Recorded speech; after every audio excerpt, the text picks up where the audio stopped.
بسم اللہ الرحمن الرحیم۔ درس سیرت چل رہا ہے۔ حضور اکرم صلی اللہ علیہ وسلم کے پردادا ہاشم کا تذکرہ گزر چکا۔ اب آپ علیہ السلام کے دادا عبد المطلب کا تذکرہ ہے۔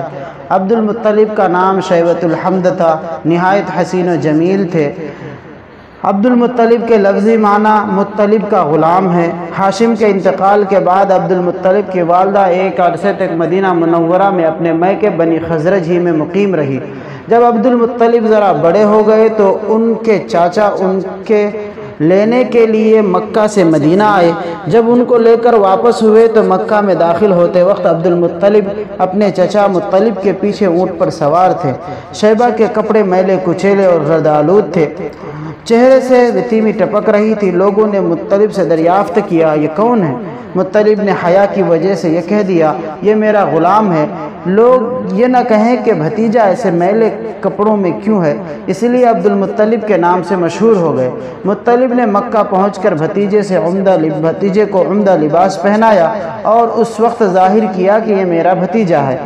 ابن سعد روایت کرتے ہیں کہ عبد المطلب تمام قریش میں سب سے زیادہ حسین و جمیل، سب سے زیادہ قوی اور جسیم، سب سے زیادہ بردبار و حلیم، سب سے زیادہ سخی اور کریم، اور سب سے زیادہ شر اور فتنہ سے دور بھاگنے والے تھے اور قریش کے مسلم سردار تھے۔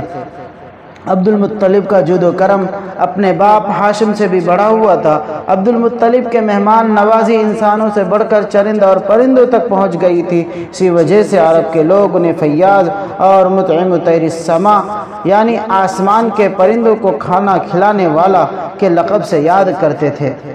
شراب کو اپنے اوپر حرام کیا ہوا تھا۔ جب رمضان المبارک کا مہینہ آتا تو خاص طور سے فقراء اور مساکین کو کھانا کھلاتے۔ غار حرا میں سب سے پہلے خلوت عبد المطلب ہی نے کی۔ یہ تھا آپ علیہ السلام کے دادا عبد المطلب کا مختصر سا واقعہ۔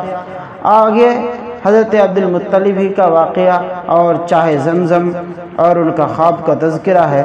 انشاءاللہ آگے اس کا تذکرہ ہوگا۔ تب تک کے لیے خدا حافظ۔